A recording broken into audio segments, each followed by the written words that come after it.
അധ്യായം 9. ഇഷ്ടപത്നിയോട് അസൂയരുത്, അവൾക്ക് നിന്നെ വഞ്ചിക്കാൻ തോന്നും. സ്ത്രീക്ക് വഴങ്ങരുത്, അവൾ നിന്റെ മേൽ ആധിപത്യമുറപ്പിക്കും. സ്വൈരിണിയെ സന്ദർശിക്കരുത്, നീ അവളുടെ വലയിൽ കുടുങ്ങും.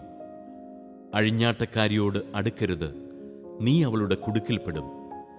കന്യകയുടെ മേൽ കണ്ണുവയ്ക്കരുത്, നീ കാലിടറി വീഴും, പരിഹാരം ചെയ്യേണ്ടിയും വരും. കുലടയ്ക്ക് അടിമയാകരുത്, നിനക്കുള്ളതെല്ലാം നഷ്ടപ്പെടും. നഗരവീഥികളിൽ അങ്ങുമിങ്ങും നോക്കി നടക്കരുത്, ആളൊഴിഞ്ഞ കോണുകളിൽ അലയരുത്. രൂപവതിയിൽ കണ്ണുപതിയരുത്, മറ്റൊരുവന് സ്വന്തമായ സൗന്ദര്യത്തെ അഭിലഷിക്കരുത്. സ്ത്രീ സൗന്ദര്യം അനേകരെ വഴിതെറ്റിച്ചിട്ടുണ്ട്. വികാരം അഗ്നി പോലെ ആളിക്കത്തുന്നു. അന്യന്റെ ഭാര്യയോടൊത്ത് ഭക്ഷണത്തിനിരിക്കരുത്, വീഞ്ഞു കുടിച്ച് മതിക്കുകയുമരുത്. നിന്റെ ഹൃദയം അവളിലേക്ക് ആകൃഷ്ടമാകും, നീ നാശത്തിലേക്ക് തെന്നിവീഴും. പഴയ സ്നേഹിതനെ പരിത്യജിക്കരുത്, പുതിയവൻ അവന് തുല്യനായിരിക്കുകയില്ല. പുതിയ സ്നേഹിതൻ പുതിയ വീഞ്ഞുപോലെ പഴകും തോറും ഹൃദ്യതയേറും.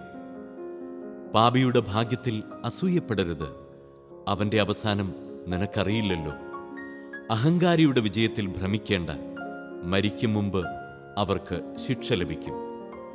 കൊല്ലാനധികാരമുള്ളവനിൽ നിന്ന് അകന്നു നിൽക്കുക, മരണഭയം നിന്നെ അലട്ടുകയില്ല. അവനെ സമീപിക്കേണ്ടി വന്നാൽ സൂക്ഷിച്ച് പെരുമാറുക, അല്ലെങ്കിൽ അവൻ നിന്റെ ജീവൻ അപഹരിക്കും. അപകടമേഖലയിൽ കെണികളുടെ നടുവിലാണ് നീ ചരിക്കുന്നതെന്ന് ഓർക്കുക. അയൽക്കാരനെ കഴിയുന്നത്ര അറിയാൻ ശ്രമിക്കുക, ജ്ഞാനികളുടെ ഉപദേശം തേടുക, അറിവുള്ളവരോടെ സംസാരിക്കാവൂ. നിന്റെ സംഭാഷണം അത്യുന്നതന്റെ നിയമങ്ങളെപ്പറ്റി ആയിരിക്കട്ടെ. നീതിമാന്മാരോടൊത്തേ ഭക്ഷിക്കാവൂ. കർത്താവിനോടുള്ള ഭക്തിയായിരിക്കണം നിന്റെ അഭിമാനം. ശില്പിയുടെ മഹത്വം തെളിയുന്നത് ശില്പത്തിലാണ്. കഴിവുറ്റ വാഗ്മി ജനത്തെ നയിക്കുന്നു. ഏഷണിക്കാരനെ നഗരത്തിനെല്ലാം ഭയമാണ്, വിടുവായനെ വെറുക്കാത്തവരില്ല. അധ്യായം 10. ജ്ഞാനിയായ ന്യായാധിപൻ ജനത്തിന് ശിക്ഷണം നൽകുന്നു, അറിവുള്ളവൻ ചിട്ടയോടെ ഭരിക്കുന്നു. ഭരണാധിപനെ പോലെ പരിജനം, രാജാവിനെ പോലെ പ്രജകളും. വിവരമില്ലാത്ത രാജാവ് ജനത്തിന് വിനാശം. രാജ്യത്തിന്റെ ഐശ്വര്യത്തിന് നിദാനം രാജാവിന്റെ ജ്ഞാനമാണ്. കർത്താവിന്റെ കരങ്ങളാണ് ഭൂമിയെ നിയന്ത്രിക്കുന്നത്. അവിടുന്ന് തക്ക സമയത്ത് യോഗ്യനായ ഭരണാധിപനെ നിയമിക്കുന്നു. മനുഷ്യന്റെ വിജയം കർത്താവിന്റെ കരങ്ങളിലാണ്. നിയമജ്ഞന്റെ മേൽ അവിടുന്ന് ബഹുമതി ചൊരിയുന്നു. എന്തു കുറ്റത്തിനായാലും അയൽക്കാരന് തിന്മ ചെയ്യരുത്. വികാരാവേശം കൊണ്ട് ഒന്നും പ്രവർത്തിക്കരുത്. അഹങ്കാരം കർത്താവിനെയും മനുഷ്യരെയും വെറുപ്പിക്കുന്നു. അനീതി ഇരുവർക്കും നിന്ദ്യമാണ്. അനീതി, അഹങ്കാരം, അത്യാഗ്രഹം ഇവ മൂലം സാമ്രാജ്യം കൈമാറിപ്പോകുന്നു. പൊടിയും ചാരവുമായ മനുഷ്യന് അഹങ്കരിക്കാൻ എന്തുണ്ട്? ജീവിച്ചിരിക്കെ തന്നെ അവന്റെ ശരീരം ജീർണിക്കുന്നു. നിസാര രോഗമെന്ന് ഭിഷഗ്വരൻ പുച്ഛിച്ചു തള്ളുന്നു. എന്നാൽ ഇന്ന് രാജാവ്, നാളെ ജഡം. മരിച്ചു കഴിഞ്ഞാൽ പുഴുവിനും കൃമിക്കും വന്യമൃഗങ്ങൾക്കും അവകാശം. അഹങ്കാരം തുടങ്ങുമ്പോൾ കർത്താവിൽ നിന്ന് അകലുന്നു. ഹൃദയം അവന്റെ സ്രഷ്ടാവിനെ പരിത്യജിച്ചിരിക്കുന്നു. അഹങ്കാരത്തോടൊപ്പം പാപവും മുളയെടുക്കുന്നു. അതിനോട് ഒട്ടിനിൽക്കുന്നവൻ മ്ലേച്ഛത വമിക്കും. അതിനാൽ കർത്താവ് അപൂർവമായ പീഡകളയച്ച് അവനെ നിശേഷം നശിപ്പിക്കുന്നു. കർത്താവ് പ്രബലന്മാരെ സിംഹാസനത്തിൽ നിന്ന് താഴെ ഇറക്കി വിനീതരെ ഉയർത്തുന്നു. അവിടുന്ന് അഹംഭാവികളെ പിഴുതെറിഞ്ഞ് വിനീതരെ നട്ടുപിടിപ്പിക്കുന്നു. കർത്താവ് ജനതകളുടെ രാജ്യങ്ങൾ സമൂലം നശിപ്പിക്കുന്നു. അവിടുന്ന് അഹങ്കാരികളുടെ അടയാളം പോലും തുടച്ചു മാറ്റുന്നു. അവരുടെ സ്മരണ ഭൂമിയിൽ നിന്ന് മായ്ച്ചു കളയുന്നു. മനുഷ്യന്റെ അഹങ്കാരവും ക്രോധവും സ്രഷ്ടാവിൽ നിന്നല്ല. ഏതു വർഗമാണ് ബഹുമാനത്തിനർഹം? മനുഷ്യവർഗം. ഏതു മനുഷ്യൻ? കർത്താവിനോട് ഭക്തിയുള്ളവൻ. ഏതു വർഗമാണ് ബഹുമാനം അർഹിക്കാത്തത്? മനുഷ്യവർഗം തന്നെ. ഏതു മനുഷ്യൻ കർത്തൃകൽപ്പന ലംഘിക്കുന്നവൻ. സഹോദരർ തങ്ങളുടെ തലവനെ ബഹുമാനിക്കുന്നു, കർത്താവാകട്ടെ തൻ്റെ ഭക്തനെയും. ധനവാനും ഉത്കൃഷ്ടനും ദരിദ്രനും ഒന്നുപോലെ ദൈവഭക്തിയിൽ മഹത്വമാർജിക്കട്ടെ. ബുദ്ധിമാനായ ദരിദ്രനെ നിന്ദിക്കുന്നതും പാപിയെ ബഹുമാനിക്കുന്നതും ശരിയല്ല. പ്രഭുവും ന്യായാധിപനും ഭരണാധികാരിയും ബഹുമാനിക്കപ്പെടുന്നു, എന്നാൽ അവരിലാരും ദൈവഭക്തനോളം ശ്രേഷ്ഠനല്ല. അടിമ ജ്ഞാനിയെങ്കിൽ അവനെ സ്വതന്ത്രനും സേവിക്കും, ബുദ്ധിമാന് അതിൽ പരാതിയില്ല. കർത്തവ്യമനുഷ്ഠിക്കുമ്പോൾ അതീവ സാമർഥ്യം കാണിക്കരുത്. പട്ടിണി കിടക്കുമ്പോൾ അന്തസ്സ് നടിക്കരുത്. അധ്വാനിച്ച് ധാരാളം സമ്പാദിക്കുന്നവനാണ് പൊങ്ങച്ചം പറയുന്ന പട്ടിണിക്കാരനേക്കാൾ ഭേദം. മകനെ, വിനയം കൊണ്ട് മഹത്വമാർജിക്കുക. നിലവിട്ട് സ്വയം മതിക്കരുത്. തന്നെ തന്നെ ദ്രോഹിക്കുന്നവനെ ആര് നീതീകരിക്കും? തന്നെ തന്നെ അവഹേളിക്കുന്നവനെ ആര് ബഹുമാനിക്കും? ദരിദ്രൻ വിജ്ഞാനത്താൽ ബഹുമാനം നേടുന്നു, ധനവാൻ ധനത്താലും. ദരിദ്രനായിരിക്കെ ബഹുമാനിക്കപ്പെടുന്നെങ്കിൽ സമ്പന്നനായാൽ എത്രയധികം. സമ്പന്നനായിരിക്കെ നിന്ദിക്കപ്പെടുന്നെങ്കിൽ ദരിദ്രനായാൽ എത്രയധികം. അധ്യായം 11. ജ്ഞാനം താഴ്ന്നവനെ ഉയർത്തി പ്രഭുക്കന്മാരോടൊപ്പം ഇരുത്തുന്നു. അഴകിന് അമിത വില കൽപ്പിക്കരുത്. അഴകില്ലെന്നോർത്ത് അവഗണിക്കരുത്. പറക്കുന്ന ജീവികളിൽ തേനീച്ച എത്ര ചെറുത്, എന്നാൽ അത് ഉൽപ്പാദിപ്പിക്കുന്ന വസ്തു മാധുര്യമുള്ളവയിൽ അതിശ്രേഷ്ഠം. വസ്ത്രമോടിയിൽ അഹങ്കരിക്കരുത്. ബഹുമാനിതനാകുമ്പോൾ ഞെളിയരുത്. എന്തെന്നാൽ കർത്താവിൻ്റെ പ്രവൃത്തികൾ വിസ്മയകരവും മനുഷ്യദൃഷ്ടിക്ക് അഗോചരവുമാണ്. കിരീടധാരികൾ തറപറ്റുന്നു, ഒന്നുമല്ലാത്തവൻ കിരീടമണിയുന്നു. എത്രയോ മന്നന്മാർ അവമാനിതരായിട്ടുണ്ട്. എത്രയോ പ്രസിദ്ധന്മാർ കരുണയ്ക്ക് കൈക്കുമ്പിൾ നീട്ടിയിട്ടുണ്ട്. അന്വേഷിച്ചറിയാതെ കുറ്റമാരോപിക്കരുത്. ആദ്യം ആലോചന, പിന്നെ ശാസനം. കേൾക്കുന്നതിന് മുമ്പ് മറുപടി പറയരുത്. ഇടയ്ക്ക് കയറി പറയരുത്. വേണ്ടാത്ത കാര്യത്തിൽ തലയിടരുത്. പാപികളുടെ വിധി തീർപ്പിൽ പങ്കാളിയാകരുത്. മകനെ, പല കാര്യങ്ങളിൽ ഒന്നിച്ച് ഇടപെടരുത്. കാര്യങ്ങൾ ഏറിയാൽ തെറ്റുപറ്റാൻ എളുപ്പമുണ്ട്. പലതിൻ്റെ പുറകെ ഓടിയാൽ ഒന്നും പൂർത്തിയാകുകയില്ല. പിന്നെ ഒഴിഞ്ഞു മാറാൻ നോക്കിയാൽ രക്ഷപ്പെടുകയുമില്ല. നിരന്തരം അധ്വാനിക്കുകയും ക്ലേശിക്കുകയും ചെയ്തിട്ടും ദാരിദ്ര്യമൊഴിയാത്തവരുണ്ട്. വേറെ ചിലർ മന്ദഗതിക്കാരും ബലഹീനരും സഹായാർത്ഥികളും അതീവ ദരിദ്രരുമാണ്. എന്നാൽ കർത്താവ് അവരെ കടാക്ഷിച്ച് ദയനീയാവസ്ഥയിൽ നിന്ന് ഉയർത്തുന്നു. അനേകരെ വിസ്മയിപ്പിക്കുമാറ് അവിടുന്ന് അവർക്ക് മാന്യസ്ഥാനം നൽകുന്നു. ഭാഗ്യവും നൈർഭാഗ്യവും, ജീവനും മരണവും, ദാരിദ്ര്യവും ഐശ്വര്യവും കർത്താവിൽ നിന്ന് വരുന്നു. കർത്താവിൻ്റെ ദാനങ്ങൾ ദൈവഭക്തനിൽ നിന്ന് ഒഴിയുന്നില്ല. ദൈവകൃപ ശാശ്വതമായ ഐശ്വര്യം പ്രദാനം ചെയ്യും. നിരന്തരമായ പ്രയത്നം കൊണ്ടും ലോഭം കൊണ്ടും ധനികരാകുന്നവരുണ്ട്. ഇതാണ് അവരുടെ നേട്ടം. ഞാൻ വിശ്രമം കണ്ടെത്തി, എൻ്റെ സമ്പത്തിൽ ഞാൻ ആനന്ദിക്കും എന്നവൻ പറയുന്നു. എല്ലാം വെടിഞ്ഞ് ലോകം വിടാൻ എത്ര നേരമുണ്ടെന്ന് അവൻ അറിയുന്നില്ല. നിന്റെ കർത്തവ്യങ്ങൾ നിഷ്ഠയോടെ അനുഷ്ഠിക്കുക. വാർദ്ധക്യം വരെ ജോലി ചെയ്യുക. പാപിയുടെ നേട്ടങ്ങളിൽ അസൂയ വേണ്ട. കർത്താവിൽ ശരണം വെച്ച് നിന്റെ ജോലി ചെയ്യുക. ദരിദ്രനെ സമ്പന്നനാക്കാൻ കർത്താവിന് ഒരു നിമിഷം മതി. കർത്താവിൻ്റെ അനുഗ്രഹമാണ് ദൈവഭക്തന് സമ്മാനം. അത് ക്ഷണനേരം കൊണ്ട് പൂവണിയുന്നു. എനിക്കിനി എന്തു വേണം, എന്ത് സന്തോഷമാണിനി കിട്ടാനുള്ളത് എന്ന് നീ പറയരുത്. എനിക്ക് വേണ്ടതെല്ലാമുണ്ട്, എന്താപത്ത് വരാനാണ് എന്നും പറയരുത്.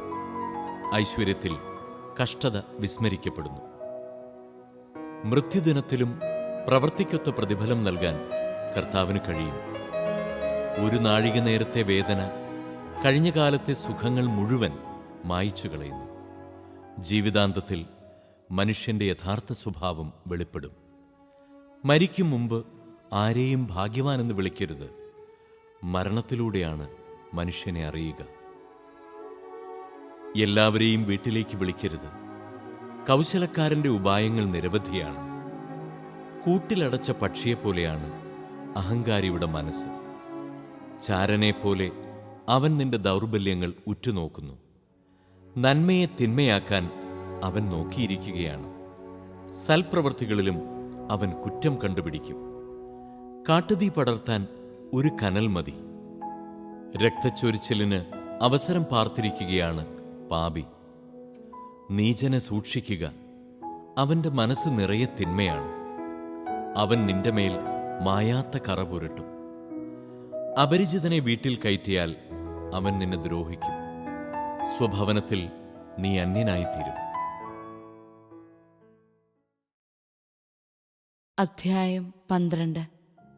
അർഹത നോക്കി വേണം ദയ കാണിക്കാൻ. അതിന് ഫലമുണ്ടാകും.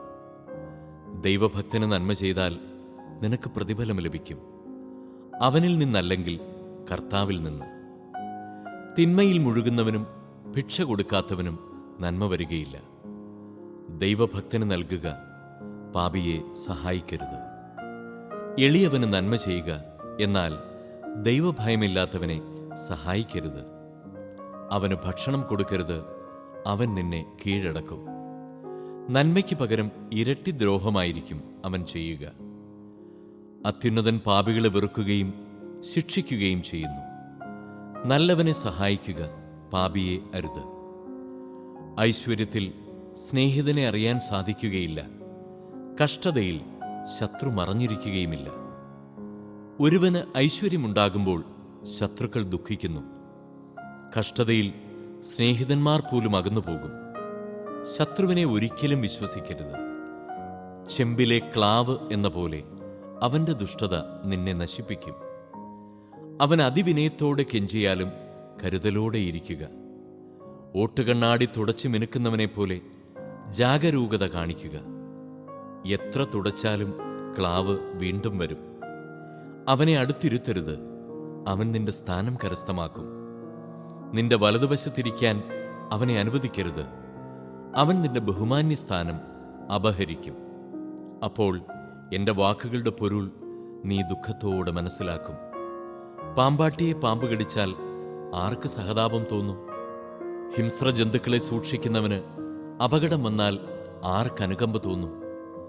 പാപിയുമായി സഹവസിക്കുകയും പാപങ്ങളിൽ മുഴുകുകയും ചെയ്യുന്നവനോട് ആർക്കും സഹതാപം തോന്നുകയില്ല. അവൻ നിന്നോടൊത്തുകഴിഞ്ഞാലും നീ വീഴാൻ തുടങ്ങിയാൽ മാറിക്കളയും. ശത്രു മധുരമായി സംസാരിച്ചാലും കുഴിയിൽ ചാടിക്കാനായിരിക്കും അവന്റെ ആലോചന. അവൻ കണ്ണീരൊഴുക്കിയാലും അവസരം വരുമ്പോൾ ശമിക്കാത്ത രക്തദാഹമുണരും.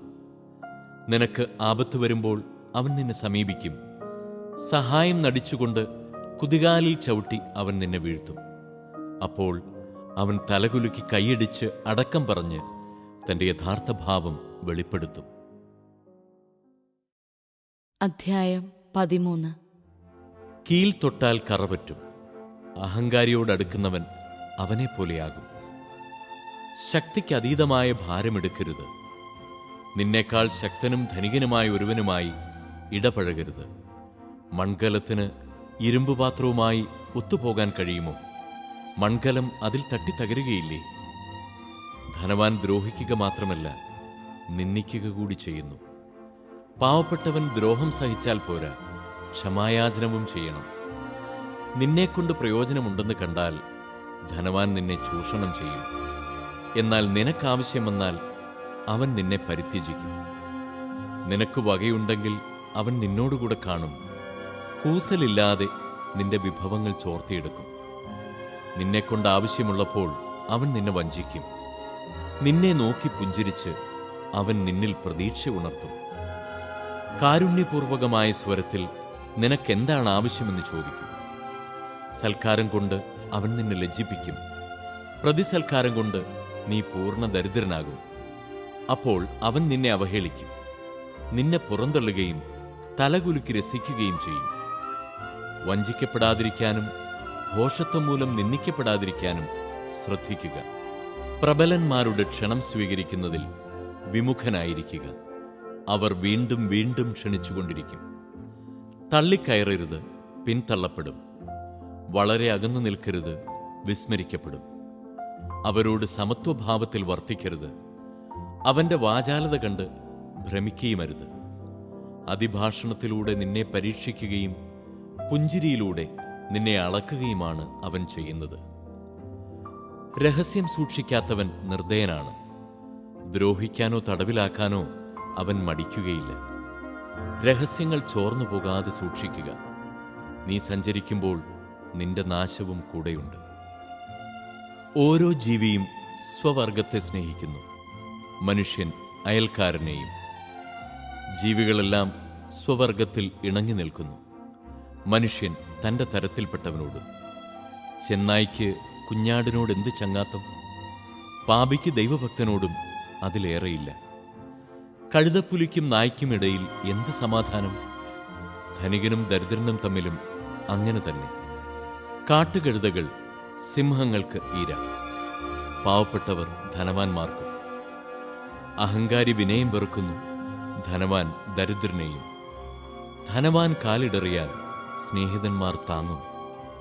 പാവപ്പെട്ടവർ വഴുതിയാൽ കൂട്ടുകാർ അവനെ തള്ളിയിടും. ധനികന് കാൽപ്പിഴച്ചാൽ വളരെ പേർ സഹായിക്കും. അവൻ പറയുന്നത് അനുചിതമായാലും അവർ ന്യായീകരിക്കും. എളിയവൻ വീണാൽ അവർ അവനെ ശകാരിക്കും. അവൻ ബുദ്ധിപൂർവം സംസാരിച്ചാലും അവർ ഗൗനിക്കുകയില്ല. ധനവാൻ സംസാരിക്കുമ്പോൾ എല്ലാവരും നിശബ്ദരായിരിക്കും, മാനം മുട്ടെ പുകഴ്ത്തും. ദരിദ്രൻ സംസാരിക്കുമ്പോൾ ഇവൻ ആര് എന്നവർ ചോദിക്കും. അവന് കാലിടറിയാൽ അവർ അവനെ തള്ളിയിടും. പാപവിമുക്തമെങ്കിൽ സമ്പത്ത് നല്ലത് തന്നെ. ദൈവഭയമില്ലാത്തവന്റെ ദൃഷ്ടിയിൽ ദാരിദ്ര്യം തിന്മയാണ്. ഹൃദയത്തിലെ നന്മയും തിന്മയും അനുസരിച്ച് മുഖഭാവത്തിൽ മാറ്റം വരും. പ്രസന്നവദനം ഹൃദയസന്തുഷ്ടിയെ വെളിപ്പെടുത്തുന്നു. ആഴമേറിയ ചിന്തയിൽ നിന്നാണ് സുഭാഷിതങ്ങൾ രൂപം കൊള്ളുക. അധ്യായം 14. വാക്കിൽ പിഴയ്ക്കാത്തവൻ അനുഗ്രഹീതൻ. അവന് പാപത്തെ പ്രതി ദുഃഖിക്കേണ്ടി വരികയില്ല. മനസാക്ഷി കുറ്റപ്പെടുത്താത്തവനും പ്രത്യാശ കൈവെടിയാത്തവനും ഭാഗ്യവാൻ. ലുബ്ധൻ സമ്പത്ത് അർഹിക്കുന്നില്ല. അസൂയാലുവിന് സമ്പത്തുകൊണ്ട് എന്തു പ്രയോജനം? സ്വന്തം കാര്യത്തിൽ പിശുക്ക് കാണിക്കുന്നവന്റെ സമ്പത്ത് അന്യർക്കു പോകും. അവർ അതുകൊണ്ട് ആഡംബരപൂർവം ജീവിക്കും. തന്നോട് തന്നെ പിശുക്ക് കാണിക്കുന്നവൻ ആരോടെങ്കിലും ഔദാര്യം കാണിക്കുമോ? അവൻ സ്വന്തം സമ്പത്ത് ആസ്വദിക്കുകയില്ല. സ്വന്തം കാര്യത്തിൽ അല്പത്വം കാണിക്കുന്നതിനേക്കാൾ അല്പനായി ആരുമില്ല. അവനുള്ള ശിക്ഷയും അതുതന്നെ. അവൻ നന്മ ചെയ്യുന്നെങ്കിൽ അത് അറിയാതെയാണ്. അവസാനം അവൻ തന്റെ അല്പത്വം വെളിപ്പെടുത്തുകയും ചെയ്യുന്നു. അസൂയാലുവിന്റെ കണ്ണ് കുടിലമാണ്. അവൻ മറ്റുള്ളവരെ അവഗണിച്ച് മുഖം തിരിച്ചു കളയുന്നു. അത്യാഗ്രഹിയുടെ കണ്ണ് തന്റെ ഓഹരി കൊണ്ട് തൃപ്തിപ്പെടുന്നില്ല. ദുരാഗ്രഹം കൊണ്ടുള്ള അനീതി ആത്മാവിനെ ശുഷ്കമാക്കുന്നു. ലുബ്ധന്റെ കണ്ണ് അപ്പത്തെ വെറുക്കുന്നു. അവന്റെ ഭക്ഷണമേശയിൽ അത് കാണുകയില്ല. മകനെ, കഴിവിനൊത്ത് ചെലവ് ചെയ്തുകൊള്ളുക. കർത്താവിന് യോഗ്യമായ കാഴ്ചകൾ സമർപ്പിക്കുകയും ചെയ്യുക. മരണം വിദൂരമല്ലെന്ന് ഓർക്കുക. പാതാളത്തിൽ പ്രവേശിക്കേണ്ട സമയം നിനക്ക് അജ്ഞാതമാണ്. മരിക്കുന്നതിന് മുമ്പ് സ്നേഹിതന് നന്മ ചെയ്യുക. ആവുന്നത്ര ഉദാരമായി അവനോട് പെരുമാറുക. ഇന്നിൻ്റെ സന്തോഷങ്ങൾ നഷ്ടപ്പെടുത്തരുത്. നിനക്ക് അർഹമായ സന്തോഷത്തിൻ്റെ ഓഹരി വേണ്ടെന്ന് വയ്ക്കരുത്. നിന്റെ പ്രയത്നത്തിൻ്റെ ഫലം മറ്റുള്ളവർക്ക് വിട്ടിട്ട് പോകുകയും നീ അധ്വാനിച്ച് സമ്പാദിച്ചവ അവർ പങ്കിട്ടെടുക്കുകയും ചെയ്യുകയില്ലേ? കൊണ്ടും കൊടുത്തും ജീവിതം ആസ്വദിക്കുക. പാതാളത്തിൽ സുഖമനുഭവിക്കാൻ കഴിയുകയില്ല. ജീവനുള്ളതെല്ലാം വസ്ത്രം പോലെ ജീർണിക്കും. നീ മരിക്കണമെന്നാണ് ആദിയിലേയുള്ള നിയമം. തഴച്ചു വളരുന്ന വൃക്ഷത്തിൽ കൊഴിയുകയും വീണ്ടും തളർക്കുകയും ചെയ്യുന്ന ഇലകൾ പോലെയാണ് മനുഷ്യന്റെ തലമുറകൾ. ഒരുവൻ മരിക്കുന്നു, മറ്റൊരുവൻ ജനിക്കുന്നു. ഉൽപ്പന്നങ്ങൾ ജീർണിച്ചില്ലാതാകും, അവയുണ്ടാക്കിയ മനുഷ്യരും. ജ്ഞാനത്തിൽ മനസ്സുറപ്പിച്ച് ബുദ്ധിപൂർവം ചിന്തിക്കുന്നവൻ അനുഗ്രഹീതൻ. ജ്ഞാനത്തിന്റെ മാർഗങ്ങളെപ്പറ്റി മനനം ചെയ്യുന്നവൻ അവളുടെ രഹസ്യങ്ങൾ അറിയും. അവൻ ജ്ഞാനത്തെ നായാട്ടുകാരനെ പോലെ പിന്തുടരുകയും അവളുടെ വഴിയിൽ പതിയിരിക്കുകയും ചെയ്യും. അവൻ ജാലകത്തിലൂടെ എത്തിനോക്കുകയും വാതിൽക്കൽ ചെവി ഓർക്കുകയും ചെയ്യും. അവൻ അവളുടെ വീട്ടിനടുത്ത് വസിക്കുന്നു. അവളുടെ മതിലുകളിൽ കൂടാരത്തിന്റെ കുറ്റികൾ ഉറപ്പിക്കുന്നു. അവൻ അവളുടെ സമീപത്ത് കൂടാരമടിക്കുന്നു. അതിനാൽ അത് മനോഹരമായ പാർപ്പിടമാണ്. അവൻ തന്റെ സന്താനങ്ങളെ അവളുടെ തണലിൽ ഇരുത്തുകയും അവളുടെ ശാഖകളുടെ കീഴിൽ പാർക്കുകയും ചെയ്യുന്നു. അവൾ അവന് വെയിലിൽ തണലേകുന്നു. അവളുടെ മഹത്വത്തിൻ മധ്യേ അവൻ വസിക്കുകയും ചെയ്യുന്നു. അധ്യായം 15. കർത്താവിന്റെ ഭക്തൻ ഇത് ചെയ്യും. കൽപ്പനകളിൽ ഉറച്ചു നിൽക്കുന്നവന് ജ്ഞാനം ലഭിക്കും. അമ്മയെപ്പോലെ അവൾ അവനെ സമീപിക്കും. നവവധുവിനെപ്പോലെ സ്വീകരിക്കും. അറിവിന്റെ അപ്പം കൊണ്ട് അവൾ അവനെ പോഷിപ്പിക്കും. ജ്ഞാനത്തിന്റെ ജലം കുടിക്കാൻ കൊടുക്കും. അവൻ അവളെ ചാരി നിൽക്കും, വീഴുകയില്ല. അവളിൽ ആശ്രയിക്കും, ലജ്ജിതനാവുകയില്ല. അവൾ അവന് അയൽക്കാരുടെ ഇടയിൽ ഔന്നത്യം നൽകും. സമൂഹമധ്യേ സംസാരിക്കാൻ അവന് കഴിവ് നൽകും.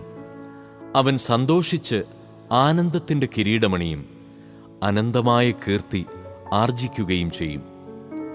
ഭോഷന്മാർക്ക് അവളെ സ്വന്തമാക്കാനോ പാപിക്ക് അവളെ കാണാനോ കഴിയുകയില്ല. അഹങ്കാരികളിൽ നിന്ന് അവൾ അകന്നു വർത്തിക്കുന്നു. നുണയരുടെ ചിന്തയ്ക്ക് അവൾ അപ്രാപ്യയാണ്. സ്തോത്രഗീതം പാപിക്കിണങ്ങുന്നില്ല. അവൻ കർത്താവിൽ നിന്ന് പ്രചോദനം ഉൾക്കൊള്ളുന്നില്ല. ജ്ഞാനത്തിന്റെ ബഹിർസ്ഫുരണമാണ് സ്തോത്രഗീതം. കർത്താവാണ് അതിനെ പ്രചോദിപ്പിക്കുന്നത്. എന്റെ വീഴ്ചയ്ക്ക് കാരണം കർത്താവാണെന്ന് പറയരുത്. എന്തെന്നാൽ താൻ വെറുക്കുന്നത് അവിടുന്ന് ചെയ്യുകയില്ല. അവിടുന്നാണ് എന്നെ വഴിതെറ്റിച്ചത് എന്ന് പറയരുത്. അവിടുത്തേക്ക് പാപിയെ ആവശ്യമില്ല. എല്ലാ മ്ലേച്ഛതകളും കർത്താവ് വെറുക്കുന്നു. അവിടുത്തെ ഭക്തരും അതിഷ്ടപ്പെടുന്നില്ല. ആദിയിൽ കർത്താവ് മനുഷ്യനെ സൃഷ്ടിച്ചു.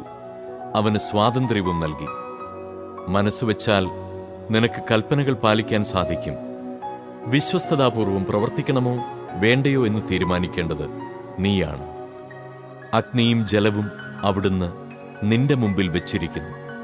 ഇഷ്ടമുള്ളത് എടുക്കാം. ജീവനും മരണവും മനുഷ്യന്റെ മുമ്പിലുണ്ട്. ഇഷ്ടമുള്ളത് അവന് ലഭിക്കും.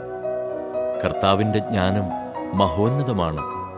സർവശക്തനും സർവജ്ഞനുമാണ് അവിടുന്ന്. കർത്താവ് തന്റെ ഭക്തരെ കടാക്ഷിക്കുന്നു. മനുഷ്യന്റെ ഓരോ പ്രവൃത്തിയും അവിടുന്ന് അറിയുന്നു. പാപം ചെയ്യാൻ അവിടുന്ന് ആരോടും കൽപ്പിച്ചിട്ടില്ല. ആർക്കും അനുവാദം കൊടുത്തിട്ടുമില്ല. അധ്യായം 16. കൊള്ളരുതാത്ത മക്കളുടെ കൂട്ടത്തെ ആഗ്രഹിക്കരുത്. ദൈവഭയമില്ലാത്ത പുത്രരിൽ ആനന്ദിക്കുകയുമരുത്. ദൈവഭയമില്ലാത്ത പുത്രർ പെരുകുമ്പോൾ ആനന്ദിക്കരുത്. അവരുടെ ദീർഘായുസ്സിലും എണ്ണത്തിലും നിന്റെ പ്രതീക്ഷകൾ അർപ്പിക്കേണ്ട. കാരണം ദൈവഭയമുള്ള ഒരുവൻ 1000 പാപികളെക്കാൾ മെച്ചമാണ്. ദൈവഭയമില്ലാത്ത മക്കൾ ഉണ്ടാകുന്നതിനേക്കാൾ ഭേദം അനപത്യനായി മരിക്കുന്നതാണ്. വിവേകമുള്ള ഒരുവനാൽ നഗരം ജനനിബിഡമാകും. നിയമനിഷ്ഠയില്ലാത്ത ഒരു വർഗം വഴി അത് ശൂന്യമാകും. ഇങ്ങനെയുള്ള പലതും എൻ്റെ കണ്ണ് കണ്ടിട്ടുണ്ട്. ഇതിനേക്കാൾ വലുത് എൻ്റെ ചെവി കേട്ടിട്ടുമുണ്ട്. പാപികൾ സംഘം ചേരുമ്പോൾ അഗ്നി ജ്വലിക്കുന്നു. അനുസരണയില്ലാത്ത ജനത ക്രോധമാളിക്കത്തിക്കുന്നു. സ്വശക്തിയിൽ വിശ്വസിച്ച് ദൈവത്തോട് മത്സരിച്ച പുരാതന മല്ലന്മാരോട് അവിടുന്ന് ക്ഷമിച്ചില്ല. ലോത്തിന്റെ അയൽക്കാരെ അഹങ്കാരം നിമിത്തം അവിടുന്ന് വെറുത്തു. അവരെ വെറുതെ വിട്ടില്ല. നാശത്തിനൊഴിഞ്ഞിട്ട് പാപം മൂലം തൂത്തെറിയപ്പെട്ട ജനത്തോട് അവിടുന്ന് കരുണ കാണിച്ചില്ല. കലാപത്തിന് അണിനിരന്ന 6 ലക്ഷം ദുർവാശിക്കാരോടും അവിടുന്ന് കരുണ കാണിച്ചില്ല. ദുശാഠ്യക്കാരൻ ഒരുവനെയുള്ളുവെങ്കിലും അവൻ ശിക്ഷിക്കപ്പെടാതിരിക്കുന്നെങ്കിൽ അത്ഭുതമാണ്. കരുണയും കോപവും കർത്താവിനോട് കൂടെയുണ്ട്. ക്ഷമിക്കുമ്പോഴും ക്രോധം ചൊരിയുമ്പോഴും അവിടുത്തെ ശക്തിയാണ് പ്രകടമാകുന്നത്. അവിടുത്തെ കാരുണ്യം പോലെ തന്നെ ശിക്ഷയും വലുതാണ്. പ്രവൃത്തികൾക്കനുസരണമായി അവിടുന്ന് മനുഷ്യനെ വിധിക്കുന്നു. കൊള്ളമുതലുമായി പാപി രക്ഷപ്പെടുകയില്ല. ദൈവഭക്തന്റെ ക്ഷമ വൃഥ ആവുകയുമില്ല. കരുണ കാണിക്കാൻ കർത്താവ് അവസരം കണ്ടെത്തും. പ്രവൃത്തികൾക്കൊത്ത പ്രതിഫലം ഓരോരുത്തനും ലഭിക്കും. ഇങ്ങനെ പറയരുത്, ഞാൻ കർത്താവിൽ നിന്ന് മറഞ്ഞിരിക്കും. ഉന്നതത്തിൽ ആരെന്നെ ഓർക്കും? അനേകം ആളുകളുടെ ഇടയിൽ ഞാൻ ശ്രദ്ധിക്കപ്പെടുകയില്ല. നിസ്സീമമായ സൃഷ്ടികളുടെ ഇടയിൽ ഞാൻ ആരാണ്? സ്വർഗവും സ്വർഗാതിസ്വർഗവും ആഴവും ഭൂമിയും അവിടുത്തെ സന്ദർശനത്തിൽ വിറകൊള്ളും. പർവ്വതങ്ങളും ഭൂമിയുടെ അടിസ്ഥാനങ്ങളും അവിടുത്തെ നോട്ടത്തിൽ കുലുങ്ങും. ഇതേപ്പറ്റി ആരും ധ്യാനിക്കുന്നില്ല. അവിടുത്തെ മാർഗങ്ങളെപ്പറ്റി ആരും ചിന്തിക്കുന്നില്ല. മനുഷ്യദൃഷ്ടിക്ക് അഗോചരമായ കൊടുങ്കാറ്റുപോലെ അവിടുത്തെ മിക്ക പ്രവൃത്തികളും മറഞ്ഞിരിക്കുന്നു. അവിടുത്തെ നീതിയുക്തമായ പ്രവൃത്തികൾ ആര് പ്രഘോഷിക്കും? ആരവയ്ക്കു വേണ്ടി കാത്തിരിക്കും? പ്രതിഫലത്തിന്റെ ദിനം വിദൂരത്താണ്. ഇങ്ങനെയാണ് വിവേകശൂന്യൻ വിചാരിക്കുന്നത്. ബുദ്ധിശൂന്യൻ മൂഢമായി ചിന്തിക്കുന്നു. മകനെ, ഞാൻ പറയുന്നത് കേട്ട് ജ്ഞാനമാർജിക്കുക. എന്റെ വാക്ക് സൂക്ഷ്മമായി മനസ്സിലാക്കുക. സൂക്ഷ്മതയുള്ള ഉപദേശവും ജ്ഞാനവുമാണ് ഞാൻ നൽകുന്നത്. ആദിയിൽ കർത്താവ് സൃഷ്ടിച്ചപ്പോൾ സൃഷ്ടികളുടെ കർമ്മരംഗവും നിർണയിച്ചു. ശാശ്വതമായ ക്രമത്തിലാണ് അവയെ സംവിധാനം ചെയ്തത്. അത് ഭാവി തലമുറകൾക്കും ബാധകമാണ്. അവയ്ക്ക് വിശപ്പോ ക്ഷീണമോ ഇല്ല. ഒരിക്കലും അവ കർമ്മത്തിൽ നിന്ന് വിരമിക്കുന്നില്ല. അവ പരസ്പരം തിക്കിത്തിരക്കുന്നില്ല. അവയൊരിക്കലും അവിടുത്തെ വാക്ക് ധിക്കരിക്കുന്നില്ല. കർത്താവ് ഭൂമിയെ നോക്കുകയും തന്റെ നന്മകൾ കൊണ്ട് അതിനെ നിറയ്ക്കുകയും ചെയ്തു. എല്ലാവിധ ജീവജാലങ്ങളെയും കൊണ്ട് അവിടുന്ന് അതിൻ്റെ ഉപരിതലം നിറച്ചു. അവ മണ്ണിലേക്ക് മടങ്ങും.